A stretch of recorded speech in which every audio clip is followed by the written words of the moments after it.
Hello and welcome back to the podcast. I'm your host here, Nate, and today our guest is Macquarie University Commerce student Nathan Tran. I hear you finished with a company called Hydrolink, is that correct?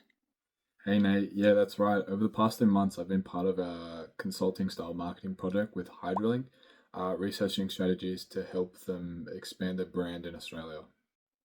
Excellent. So, who was in your team and what was your project about? I worked with John, Zach, and Dylan. Our brief was to develop two blue ocean ideas for Hydrolink to actually consider for future growth. We started by writing our individual phase reports on different parts of the industry. Uh, then we met weekly to compare our findings both in person and online. And to further shape our recommendations. By the final weeks, we agreed on two feasible strategies and presented them as if we were an external marketing team. So, tell us a bit more about your individual role. In the first half of the semester, I actually focused on phase four, the Australian market. So I was researching ESG trends and sustainable opportunities. When our final ideas ended up coming from other phases, I shifted my focus towards creative design, contextual research, and presentation work. So I created the introduction, background slides, and helped with our storytelling.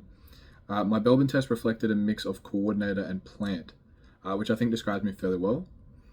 I'd say I'm more of a mental coordinator, as it might not show initially when you first meet me. I naturally had very organized thoughts on how we would achieve each task and made sure everyone had a voice of input. And as a plant, I enjoyed brainstorming creative ideas and developing original solutions, especially during the presentation design phase, which I think was pretty evident. So, was there ever any conflict or dramas or challenges or anything like that? We didn't have too many conflicts, but time management was one we found kind of tricky this semester. Some members were taking fewer units than others and generally had more availability. One example was during the final presentation week, a few of the slides became unbalanced towards other members. Uh, Instead of ignoring it, we talked through it and decided to even out the workload a little bit. So John was only taking 2 units this semester, and as an implementer from his Belbin test, he naturally decided to spend the extra time working on his slides and the presentation a bit more than others that were taking 4 units this semester. So sometimes that meant he did a little bit more work than others, which is how the workload got a little bit uneven, but we fixed it towards the end. That moment really reinforced fairness and transparency are the foundation of ethical teamwork for me. So, what have you learnt about ethical leadership and responsibility? Yeah, so playing team sports growing up, I always believed that leadership was about shared accountability, and this project was no different. Ethical leadership isn't just about giving direction, it's listening, supporting, and taking responsibility even when it's inconvenient. This was evident when we were trying to decide whose phase report ideas to pick for the final presentation.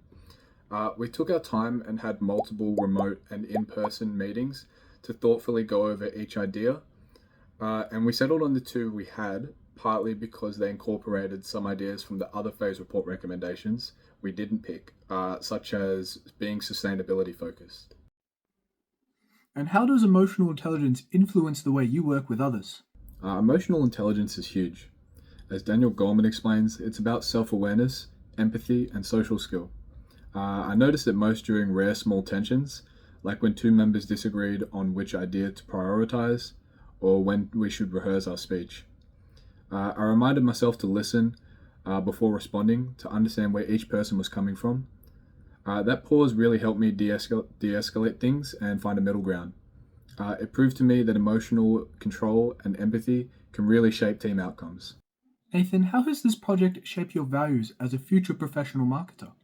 This project really shaped how I view marketing. I realized that effective marketing is ethical marketing. It's about communicating honestly and building long-term trust. Hearing Dennis in week 3 explain how their clients demand proof of sustainable progress each year made it clear that authentic and responsible marketing is now a necessity. So as a future marketer, I want to carry over this value of authenticity and transparency, ensuring every campaign I work on aligns with both company goals and ethical practice. Great, that's all we have time for here today. Thank you for your time, Nathan.